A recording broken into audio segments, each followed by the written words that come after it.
नमस्कार, आप देख रहे हैं TTN 24 न्यूज और मैं हूं आपके साथ मानवी ठाकुर। शुरुआत करते हैं आज की खास खबरों के साथ।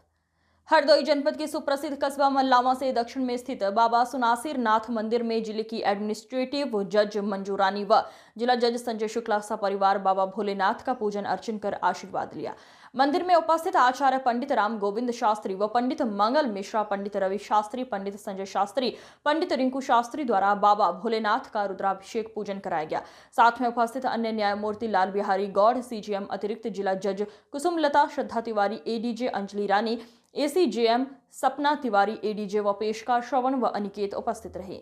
मंदिर परिसर में न्यायमूर्तियों के स्वागत के लिए सुनासिर नाथ बाबा सेवा एवं प्रबंध कारिणी समिति की ओर से प्रबंधक अभय शंकर शुक्ला ने पुष्पगुच्छ, माल्यार्पण, पटुका पहनाकर स्मृति चिन्ह देकर स्वागत किया।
चिंतयन्तो